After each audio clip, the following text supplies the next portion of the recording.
de l'argent a été versé. Et nous savons qu'à l'époque, de hauts officiers avaient dit, si vous versez ces sommes aux soldats, ils n'obéiraient plus à leur chef.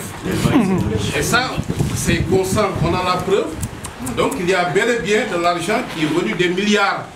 Mais certains chefs ont dit au président Diouf, si vous versez, ils ont mis sur la table de démission même, pour dire que si vous versez ces milliards à ces soldats, ils n'obéiraient plus à aucun chef dans ce pays. Non, non. Voilà. Donc pour vous dire que ce que nous disons aujourd'hui, ce n'est pas des simples paroles. Donc l'injustice, ce qui nous réunit, c'est le mot injustice. Et quand j'ai vu les jeunes qui à l'époque étaient des bébés et qui sont devenus grands, ces enfants de Diambar, qui un 4 avril sont venus me dire, maître, nous allons troubler la manifestation du 4 avril. Et c'est moi-même qui les a dissuadés. Et les anciens qui étaient là, leurs parents, leur ont dit, non, laissez-nous faire. Donc pour dire que l'État n'a pas intérêt à persévérer dans ce plan de pourrissement. Parce que l'injustice, c'est comme un volcan. Ça ne s'éteint jamais. Et ces enfants grandiront toujours avec ces frustrations. Et c'est pourquoi ce que maintenant a dit ce délai de 30 jours, loin d'être une menace, va surtout dans l'intérêt de l'État. On ne peut pas continuer à traiter cette affaire de cette manière.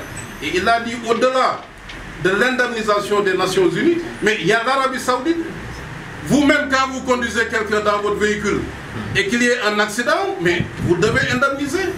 L'avion, quand même, appartient à l'Arabie Saoudite. Et un avion qui transporte des pèlerins ou des Sénégalais, s'il y a un crash, soit l'avion est assuré, et c'est l'assureur qui paye. Même les avions dans nos pays, quand ils tombent, mais on paye des milliards aux victimes.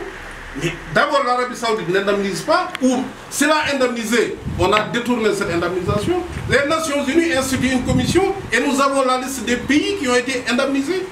De deux choses l'une, comme on l'a dit, on a indemnisé, on a détourné, ou bien le Sénégal n'a pas défendu suffisamment ses citoyens de manière à ce qu'ils soient indemnisés au même titre que d'autres nations, et ce serait plus grave pour l'État du Sénégal.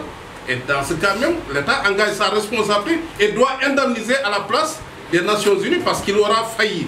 Donc de tous les bords qu'on puisse se trouver, vous voyez que c'est un combat légitime. Et c'est pourquoi nous mènerons ce combat d'abord au niveau interne, mais si l'État persistait dans sa politique de pourrissement, nous allons évidemment porter le combat ailleurs. Et ce serait dommage que notre linge sale se lave toujours au niveau international. Récemment, nous avons fait condamner un pays africain, autre que le Sénégal. Nous avons d'autres procédures devant les juridictions internationales, mais je pense qu'il est temps que le Sénégal sache qu'on ne peut pas ignorer les droits fondamentaux des Sénégalais. Et ce qu'ils réclament aujourd'hui, ce n'est que justice. On ne peut pas, après tant d'années, après des enfants qui vont se poser éternellement des questions, parce que jusqu'à leur vieillesse, ils vont se dire, mais dans quelles conditions nos parents, nos pères sont décédés? Pourquoi on ne les a pas indemnisés? Pourquoi devrons-nous souffrir de ce fait qui nous est étranger? Parce que s'ils étaient restés au Sénégal, ils ne seraient pas morts. On les amène contre leur gré et les enfants donc subissent aujourd'hui un préjudice du fait de l'État et des Nations Unies. Donc vous comprenez la légitimité de ce combat et c'est la raison pour laquelle nous invitons, comme l'a fait mon confrère, tout le monde à faire de ce combat le sien pour faire en sorte qu'une indemnisation, d'autant plus que l'Arabie Saoudite donne de l'argent partout.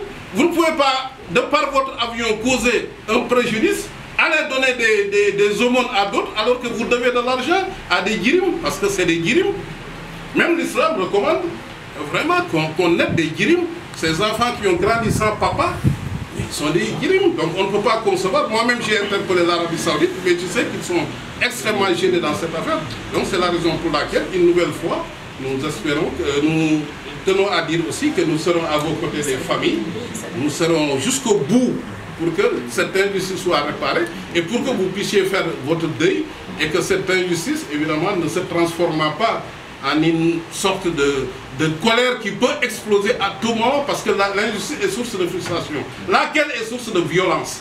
Il faut qu'on sache qu'on ne peut plus être dans une société injuste et que tout le monde aujourd'hui, à l'ère de ce troisième millénaire, est conscient de ses droits et une nouvelle fois, l'État doit prendre ses responsabilités.